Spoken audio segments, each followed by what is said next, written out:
Imagine your parents both work full-time, but still worry about paying bills every month. They make more money than families 50 years ago, but somehow feel more broke. This isn't just your family. Millions of households face this exact same confusing problem. By the end of this video, you'll understand why having two paychecks creates surprising problems. You'll learn the hidden costs nobody talks about and how families get trapped financially. Let me tell you about the Martinez family. Both parents work at good jobs. Maria works at a hospital, making $40,000. Carlos teaches, making $35,000. Together, they earn $75,000, which sounds like a lot of money. But at the end of every month, they have almost nothing left over. When their car broke down, they didn't have money saved and felt really stressed. So what's happening here? Why do two incomes sometimes cause more money problems? Let me take you back in time to 1970, about 50 years ago. Back then, most families had one parent working and one parent staying at home. Usually, the dad went to work while mom took care of the house and kids. That single paycheck was enough to buy a house, food, and still save money. A typical family spent only 25% of their income on housing payments. They had money left over for emergencies, like when something unexpected broke or failed.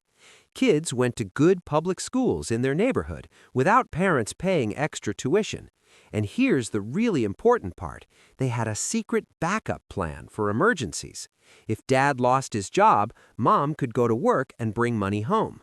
That second possible income was like an insurance policy they could activate when needed. Now let's jump to today, where most families have both parents working full-time.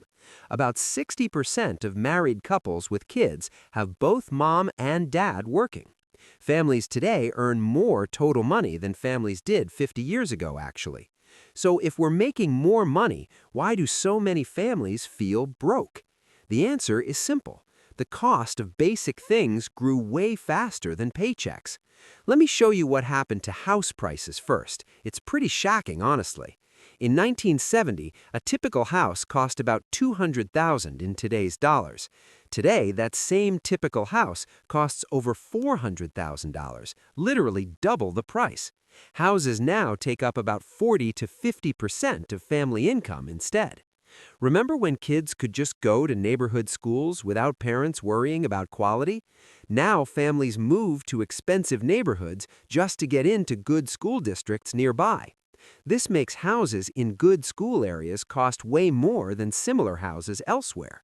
Parents essentially pay for public school through their expensive house mortgage payments every month. Healthcare costs have grown by over 600% since 1970, too. Doctor visits, medicine, and insurance now cost families thousands more every single year. But here's the biggest new expense that barely existed back in the old days. Childcare now costs families $11,000 per year for just one single child. In big cities, childcare costs can reach $20,000 to $30,000 per child annually. Back in 1970, one parent stayed home, so childcare cost $0. Now, most families need both incomes just to afford paying someone to watch kids. College costs have increased over 1,000% since 1980. Absolutely crazy. So all these costs, housing, healthcare, childcare, education, grew faster than family income. Every extra dollar from the second paycheck got swallowed by these higher living costs. Let me explain what really happens to that second income with actual math examples. Let's say one parent makes $50,000 and the other makes $30,000 per year.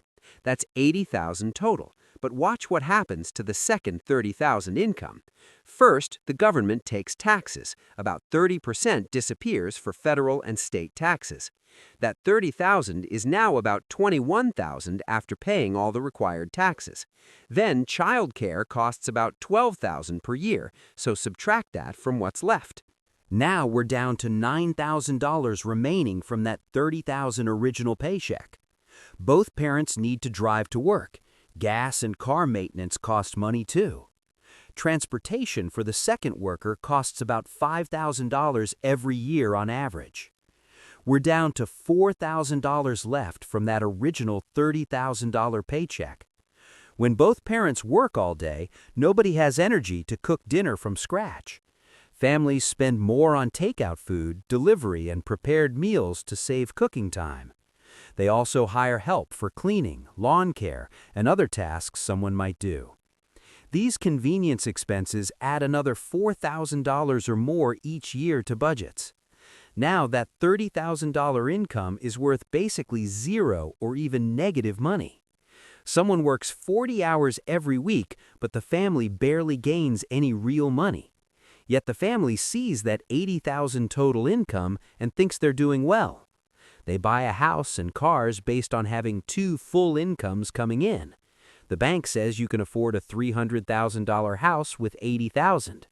Everything works fine as long as both parents keep working every single day forever. But what happens if one parent gets sick or loses their job unexpectedly somehow? Remember how families in 1970 had that backup plan we talked about earlier? Modern families already used their backup plan. Both parents already work full-time now. There's no third parent hiding at home ready to go earn emergency money suddenly. If either parent stops working, the family can't pay their bills or mortgage anymore. This is why researcher Elizabeth Warren called this problem the two-income trap exactly. Her research showed two-income families actually went through financial troubles more often, surprisingly. Not because they were careless with money, but because they had no safety cushion. They were running at 100% capacity with zero room for anything going wrong. Studies show 40% of Americans can't cover a $400 emergency expense. Many of these struggling people actually have two incomes but still no savings cushion. The problem isn't that people don't earn enough money from their regular day jobs. The problem is their expenses grew to match every dollar both people bring home. And those expenses weren't luxury yachts or fancy vacations to tropical beach destinations either. They were basic costs: housing near good schools, healthcare, childcare for working parents everywhere. Here's what really happened to make houses so expensive in good school districts specifically. When everyone started having two incomes, families could suddenly afford to pay more money. Sellers raised prices because buyers with two incomes could pay those higher amounts easily. It became an arms race where everyone bid higher, but nobody actually won anything. Now you need two incomes just to buy what one income bought long ago. Once you're locked into that expensive mortgage, you're stuck needing both incomes perpetually. You can't go back to one income because your house payment requires two paychecks. So what can families do to escape this trap and build real security instead? The smartest families structure their fixed expenses to survive on just one income alone. They buy a house that one paycheck can afford, not what two paychecks qualify for. The second income then goes entirely to savings, investments, and building wealth for family. This means driving past nicer houses that banks say you can technically afford right now. It means explaining to friends why you're not upgrading even though you got raises. But within 5 to 10 years, something amazing happens from this smart, patient approach. Your savings and investments start making their own money through compound growth and interest.